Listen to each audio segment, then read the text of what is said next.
Welcome students, 10th standard maths chapter probability exercise के 18 sums तक हमने कर लिए हैं और कुछ इसके दो और आगे के भी रिमेनिंग सम्स आज खत्म कर लेंगे।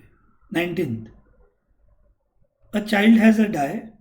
अब यूजुअली डाई में होते हैं 6 आउटकम्स, वो भी नंबर्स। अब ये अजीब डाई है, इसमें अल्फ़ाबेट्स हैं और कुछ रिपीट भी हो रहे हैं। Fine, whose 6 faces show the letters as given below. The die is thrown once. What is the probability of getting A and D? So because there are totally 6 outcomes, आप n of s 6 लिखोगे. And first, let capital A be the event of getting A. तो ऐसे कितने favorable outcomes हैं? There are 2 outcomes where A can come. So favorable outcomes 2 लिखोगे आप, and probability का answer होगा 2 out of 6.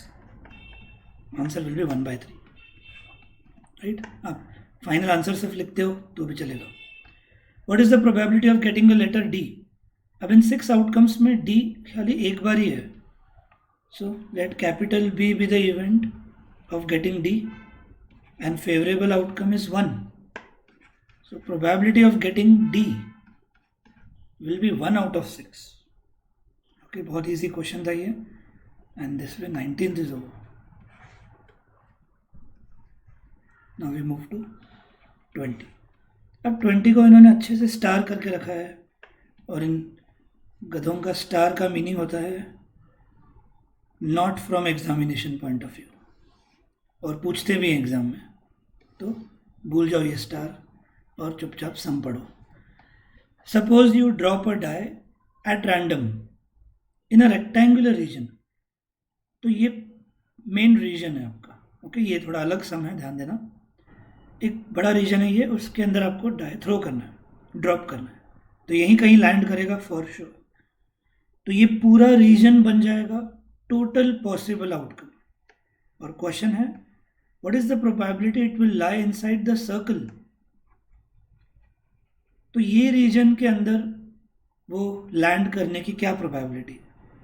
तो रीजन यानी एरिया, यानी ये रेक्टेंगुलर रीजन के अंदर ही कहीं ना कहीं गिरेगा, ये बात पक्की है. तो पॉसिबल आउटकम है कि ये रेक्टेंगल के अंदर ही कहीं तो कहीं गिरने वाला है. तो area of rectangle will become total possible outcome. तो जब भी ये रीजन की बात करते हैं तो ये एरिया का मतलब होता है. सो एरिया ऑफ रेक्टेंगल यानी n of s बनेगा, length into breadth, 3 into 2 6 metre square. ये हो गया total possible outcomes. Then favourable outcomes.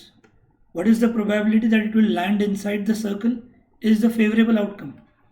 Late capital A be the event that it will land inside the circle. तो favourable outcome बन जाएगा area of circle, और वो भी हम फाइंड कर सकते हैं by the formula pi r square. Geometry नहीं चल रहा, पाई की वैल्यू ऐसे रखनी है. और रेडियस क्या लेंगे, डायमीटर दिया है उन्होंने सर्कल का 1 मीटर, तो रेडियस हो जाएगा हाफ स्क्वायर. तो आंसर आ जाएगा पाई by 4 metre square.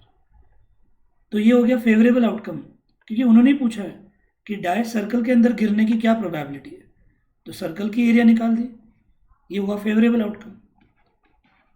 Therefore probability will be n of a upon n of s. Favourable outcome है pi by 4 upon total outcome है टोटल एरिया. ये दोनों मल्टीप्लाई होते हैं क्योंकि 6 के नीचे कुछ नहीं है, मतलब 6/1 है, तब ये दोनों मल्टीप्लाई होंगे और ये दोनों. तो पाई इंटू 1 पाई रहेगा upon 6 4 24. Hence, this is the probability answer for this question. So यहाँ पर हमने एरिया निकाली है, याद रखना. टोटल पॉसिबल आउटकम में पूरे डायग्राम की एरिया, और फेवरेबल आउटकम के लिए जो एरिया, जो रीजन उन्होंने बताया था. अब ऐसा ही एक सॉल्व एग्जाम्पल है, देखो. A missing helicopter is reported to have crashed somewhere in the rectangular region. वाह, CID बन जाओ भी. What is the probability that it crashed inside the lake? तो ये है फॉरेस्ट, करेक्ट, रेक्टेंगुलर रीजन है जिसका डायमेंशंस दिए और लेक के डायमेंशंस नहीं दिए। आपको दिमाग लगाना है कि लेक भी रेक्टेंगल है, बराबर है, पर उसके डायमेंशंस क्लियरली आपको नहीं दिए हुए, but you can find it easily. So what will be the probability that it crashed inside the lake? Total outcomes के लिए एन ऑफ एस के लिए आप एरिया ऑफ फॉरेस्ट लिखोगे, correct, and then favourable outcomes के लिए आप area of lake निकाल लोगे, right. So you do it. यहाँ पे मैं समझा दे रहा हूँ। Area of the entire region where the helicopter can crash, यानी favourable outcomes, sorry possible outcomes, ये होगा एन ऑफ एस। बड़े रीजन की एरिया निकालनी मतलब n of S, total possible outcome की ये इधर कहीं तो गिरने वाला है, तो 9 इंटू 4.5 आंसर आया। सब किलोमीटर्स में रख सकते हो, डोंट वरी अबाउट दैट। तो आंसर आएगा 40.5 किलोमीटर स्क्वायर। तो ये हो गया n of S, total possible outcome कि इतने एरिया में कहीं ना कहीं गिरा है।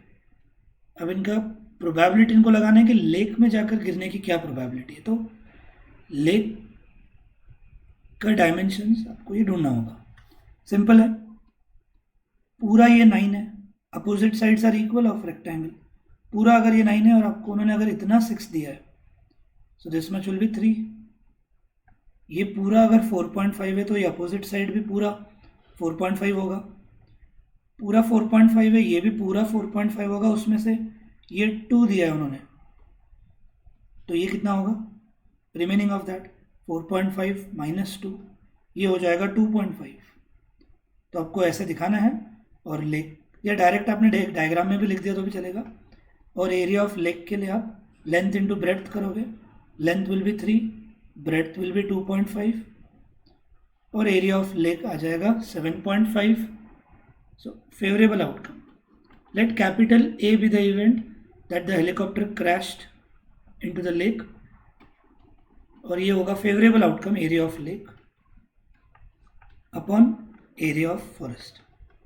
तो 7.5 अपॉन 40.5, दोनों में पॉइंट के बाद एक एक डिजिट है, 10 से मल्टीप्लाई किया। Now just cancel it out और रिड्यूस करके आंसर जो आएगा वो 5/27।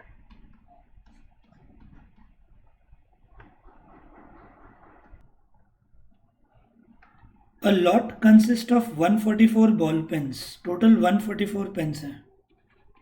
So number of possible outcomes, total outcomes will be 144. Of which 20 are defective. So how many will be good ones? If defective are 20, minus करेंगे हम उसमें से. So good ones will be 124. Time pass question है. And others are good. Noori will buy a pen if it is good, but will not buy if it is defective. Very good. The shopkeeper draws one pen at random and gives it to her. What is the probability that she will buy it? If it's a good one, she will buy it. Simple point है तो there are 124 good pens. Let capital A be the event that she will buy it. So probability of that will be 124 out of 144. Because good ones are 124. Favorable outcomes ये हैं. Total इतने हैं, reduce कर देना है and will be get the answer. What is the probability that she will not buy it? ये भी इधर ही डायरेक्ट कर सकते हैं. If it's a defective one she will not buy. So favourable outcomes 20 upon total possible outcomes 144.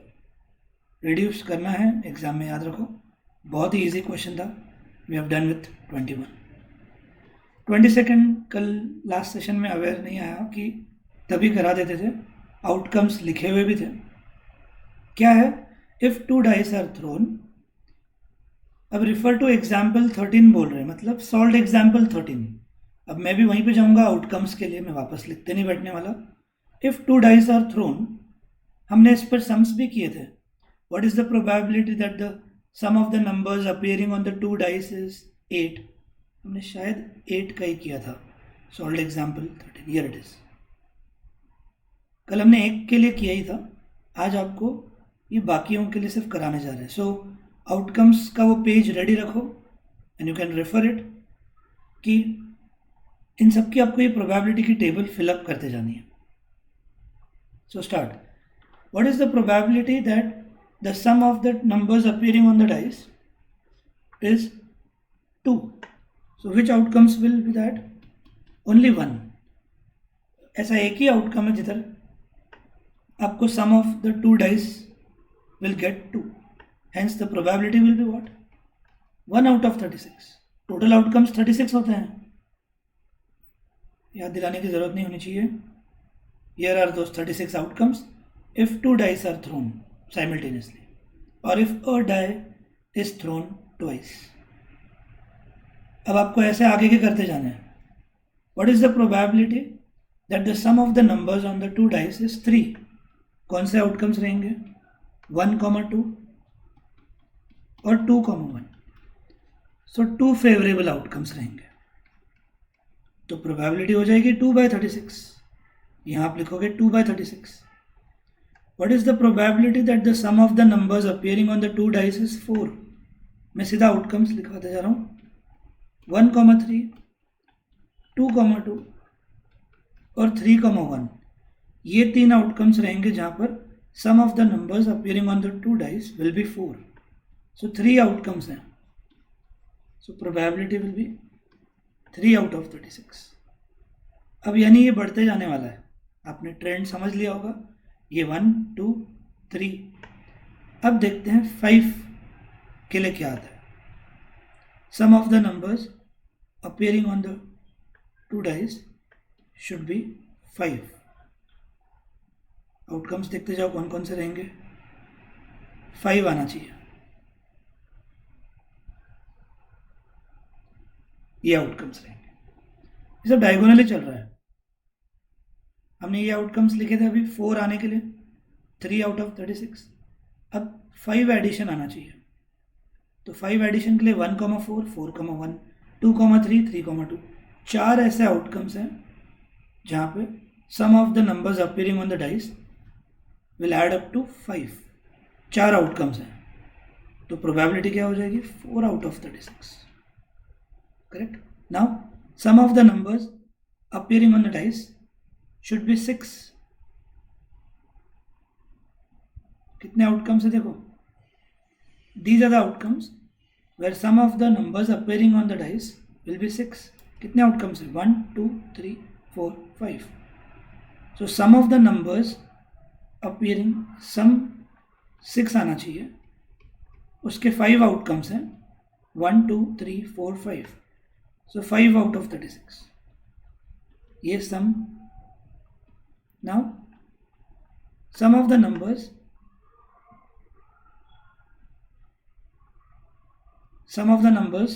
should come as 7. तो कितने outcomes रहेंगे? 7 रहना चाहिए. सबसे हाईएस्ट उसी के लिए आएंगे क्योंकि अब बीच का डायगोनल आने वाला है. Having 6 outcomes, 1, 2, 3, 4, 5, 6. 6 ऐसे outcomes हैं for which sum of the numbers appearing on the 2 dice is 7. तो देखो पहले हमने 1/36 लिखा, फिर 2/36, 3/36, 4/36, 5/36. अब हम लिखेंगे 6/36. अब फिर कम होते जाएगा. Sum of the numbers appearing on the 2 dice is 8. 5/36 होने वाला है. अच्छी डिजाइन ही बन गई यहाँ पर.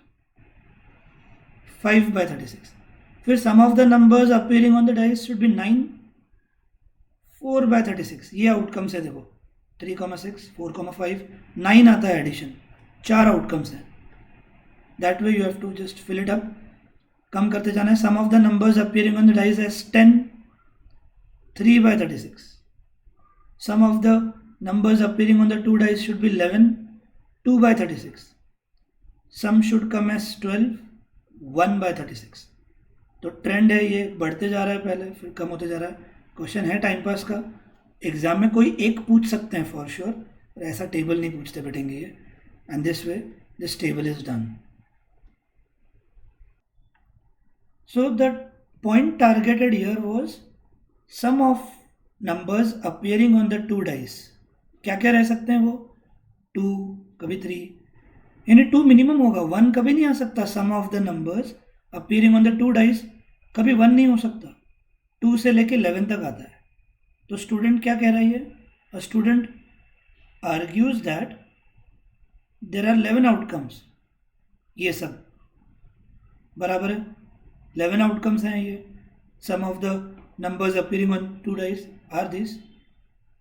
अगर ये सारे आउटकम्स है तो वो दिमाग लगा रहा है कि each of them has a probability of 1/11, each of them has a probability of 1/11, ऐसा वो कह रहा है। Do you argue with this argument? Simple है, आंसर नो है। इतनी मेहनत से अभी हमने बताया कि sum of the numbers appearing on the 2 dice 1/36 आता है। Sum of the numbers appearing on 2 dice 3 आने के लिए 2/36। तो कहीं पे भी हर एक नंबर का सम ये आने के लिए प्रोबेबिलिटी 1/11 नहीं है। So answer is no, we do not argue with the argument as these outcomes have different probability.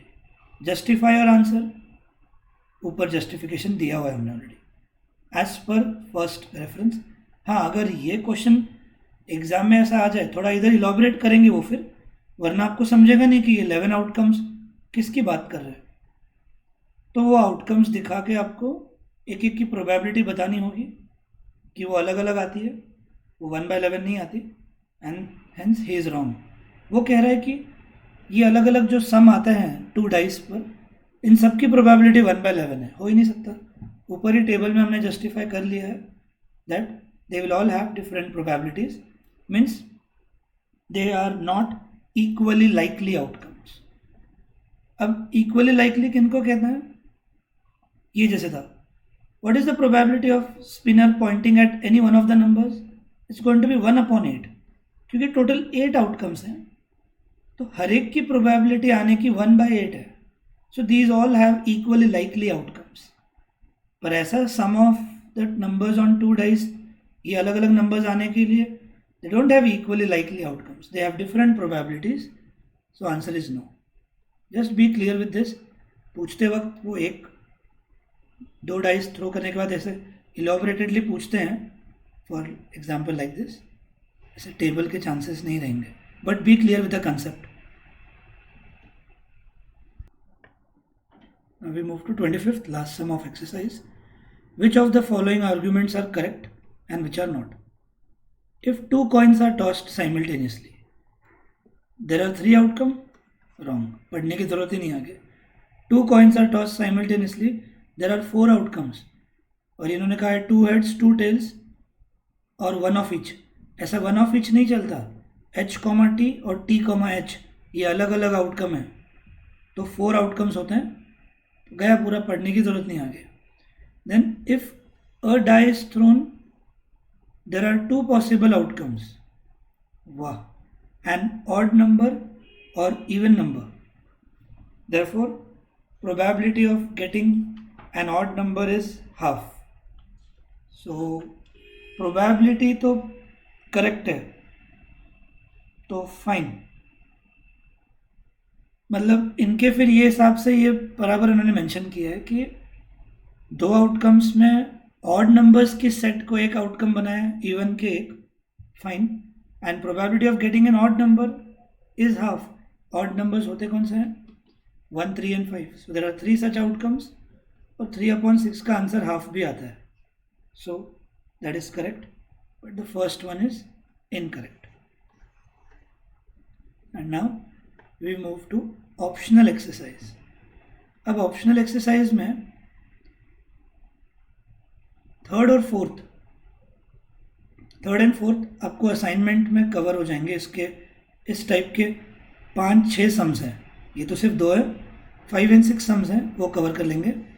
ये असाइनमेंट में नहीं है, सो कंटिन्यू करते हैं। और ये सम के बाद ही मैं आपको वो सेम बर्थडे और डिफरेंट बर्थडे का समझा पाऊंगा। It is a challenging question, और आपको ट्रेलर दिया जा रहा है ऐसे टाइप के 11th 12th में अच्छे खासे सम्स हैं।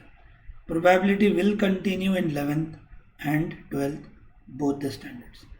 2 customers, Shyam and Ekta, are visiting a particular shop in the same week, और क्या डेज है उसमें, ट्यूसडे टू सैटरडे, बाकी के दिन वो बिजी रहते हैं तो वो नहीं आ सकते, इन डेज में वो शॉप विजिट करते हैं. Each is equally likely to visit the shop on any day as on another day. तो शाम ट्यूसडे को जा सकता है, एकता भी जा सकती है, शाम वेनसडे को जा सकता है, एकता कोई और दिन, यानी वो आउट ऑफ दोज डेज वो कभी भी जा सकते हैं. What is the probability that both will visit the shop on the same day on the different days. ये दो से आप समझ जाओ मैं आपको क्यों कह रहा हूँ कि वो सेम बर्थडे और डिफरेंट बर्थडे का आपको यहीं से आइडिया आएगा. तो इनको भी कवर अप करते हैं.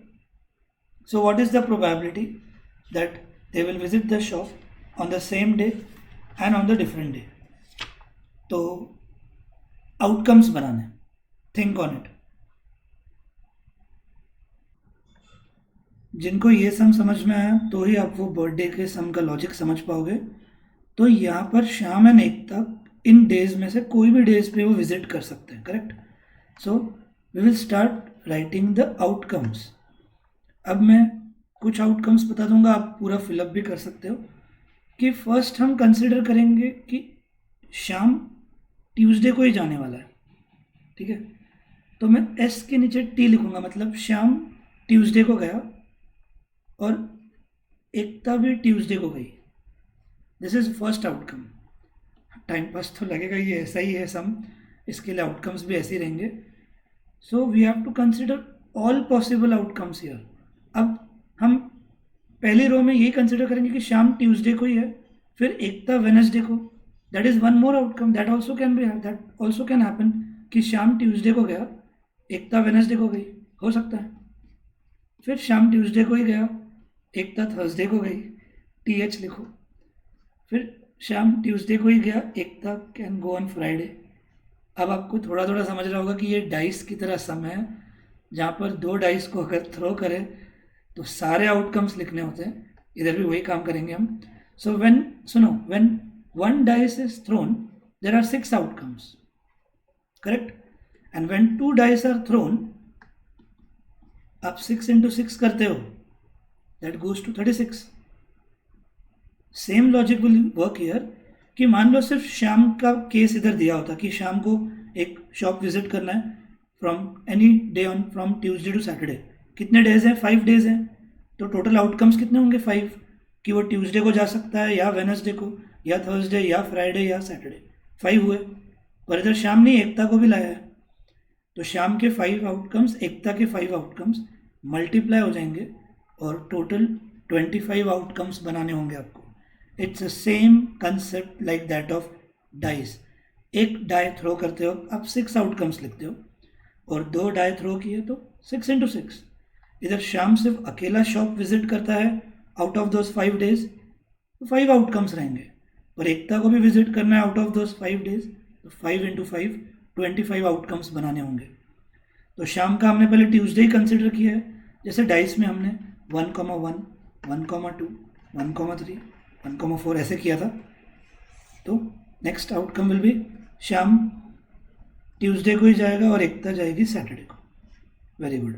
ये हुए फर्स्ट आउटकम्स. अब नेक्स्ट क्या, अब शाम वेनसडे को जाने वाला है और एकता ट्यूसडे को ही. करते जाओ, and this way complete 25 outcomes. So these are the outcomes which you have to consider. पहले शाम ट्यूसडे एकता बाकी के सारे दिन, फिर शाम वेनसडे एकता बाकी के सारे दिन, शाम थर्सडे एकता के लिए बाकी के डेज. ऐसे करते हुए टोटल आउटकम्स हो जाएंगे 25. 2 लोग थे, 5 डेज ऑफ द वीक में कभी भी विजिट कर सकते थे, तो 5 into 5 करके आपको टोटल आउटकम्स 25 लिखना था. जैसे डाइस में हम 6 into 6 36 कर देते हैं when 2 dice are thrown. With this, the first question asked is, what is the probability that they both will visit the shop on the same day? तो दोनों सेम डेज में विजिट करने के लिए हमने डाइस में से डबलेट के लिए किया था. दोनों सेम डेज विजिट करने वाले ये डायगोनली आउटकम्स आएंगे सारे. तो आप ये लिख सकते हो एग्जाम में. So there are 5 such outcomes. So probability will be 5 out of 25. which comes as 1 by 5. So keep this in mind. This is the answer for this question. Now next, what is the probability that they both will visit the shop on consecutive days? So now you have to search here which days are consecutive days, and that way you have to answer it. Next question is, what is the probability that they will visit on consecutive days? तो consecutive कोई भी हो सकते हैं शाम और एकता में. Tuesday Wednesday एक आएगा. अब ये वेनसडे और ट्यूसडे इसको भी हम काउंट करेंगे. फिर वेनसडे थर्सडे आता है, करेक्ट. फिर ये है थर्सडे वेनसडे आ सकता है, थर्सडे फ्राइडे, राइट. देन इधर अगेन फ्राइडे थर्सडे आ गया, फ्राइडे सैटरडे, और अब यहाँ पे सैटरडे बोला है तो Saturday and Friday. So these are 1, 2, 3, 4, 5, 6, 7, 8. There are 8 such outcomes where they can visit on consecutive days. So favorable outcomes 8, total possible outcomes 25. So 8 upon 25. And probability of them visiting on different days. See, different days is exactly opposite of same days. तो वो याद करो formula जो बताया था. Probability of, आपको लिखना होगा late capital A bar be the event that they will visit on different days. और आप ये लॉजिक से कर सकते हो. अब यहाँ पर कहाँ डिफरेंट डेज का गिनते बैठोगे, काम ही नहीं क्या. सेम डेज का अपोजिट होता है, और आपको फिर probability of them visiting on same day मालूम है. आप उस तरफ भेजकर probability of them visiting the different days का फाइंड कर सकते हो. जिनको टाइम ज़्यादा है वो गिनते बैठना, बाकी के इस तरीके से करके एंड कर देना. सो probability of them visiting on same days का अपोजिट होता है डिफरेंट डेज. तो ये इवेंट और ये नॉट ई याद रखो, ये हमने पहले भी इंट्रोड्यूस किया था ये टर्म, और इसको यहाँ यूज़ करके आप ये सम को ख़त्म कर सकते हो. नाउ इसी टाइप का एक सॉल्व्ड एग्जाम्पल देख लेंगे. Solved example number 6. Again here there are two friends. 2 dice का हुआ, 2 people visiting the shop, शाम एकता का हुआ. Now these are 2 friends. What is the probability that both will have different birthdays and same birthday? Ignoring a leap year. अगर leap year होता तो number of days in a year will become 366.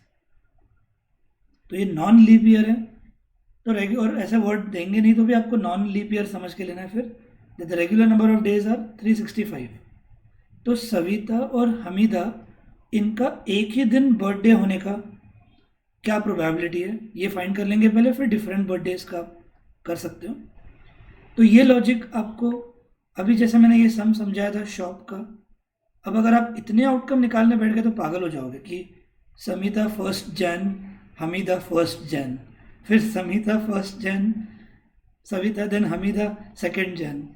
तो यहाँ नहीं वो करते बैठना है, लेकिन आप एक गेस कर सकते हो.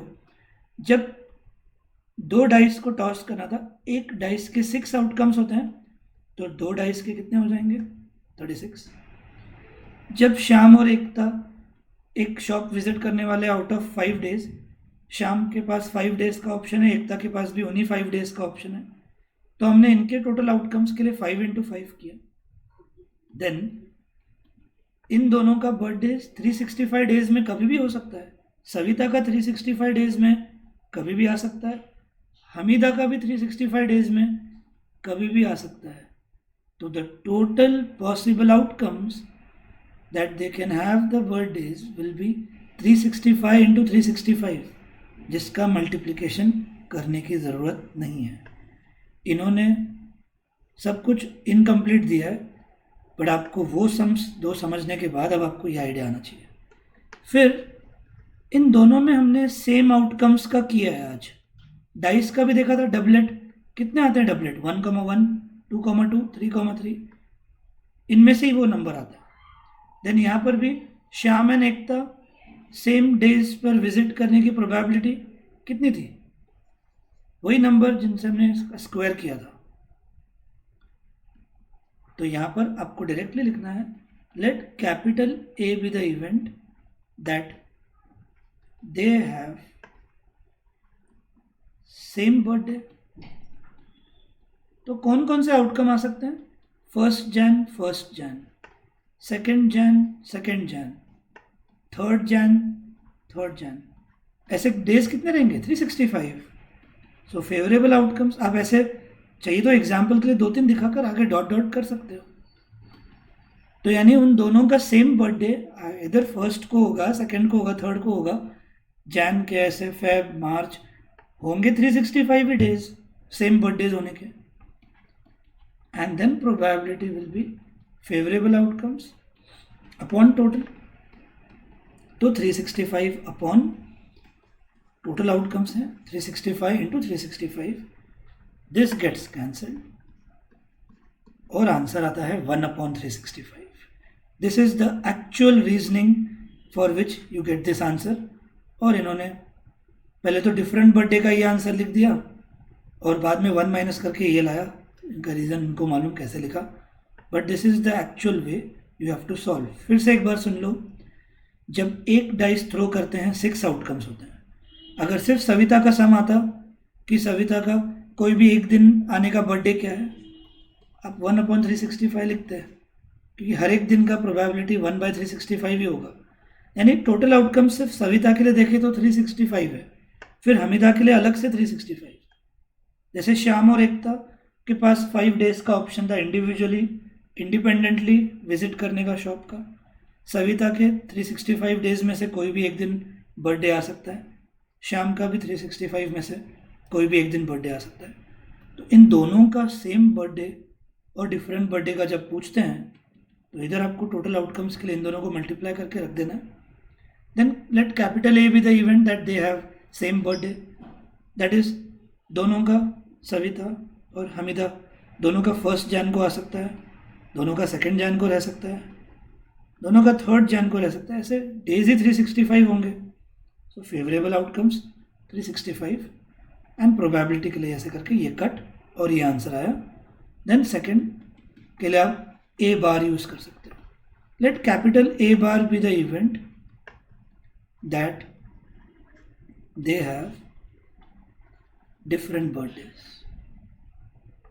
और फिर प्रोबेबिलिटी ऑफ ए मालूम है, probability of A bar equal to 1 करके आप सॉल्व कर देना और आंसर रहेगा 364 out of 365. So that ends up a very important solved example. Number 6. Optional exercise का एक और बाकी है, इसको असाइनमेंट में ऐड कर देंगे. 30 सम्स हैं. विल ऐड दिस 1 मोर ताकि 3rd और 4th तो उसमें ही ऑलरेडी, तो ये भी उसमें हम कवर कर देते हैं. So with this probability chapter is over from textbook point of view. बाकी सारे सॉल्व एग्जाम्पल्स ईजी है, you have to go through it. कोई डाउट्स रहे तो आप मुझे नेक्स्ट सेशन में पूछ लेना. Thank you.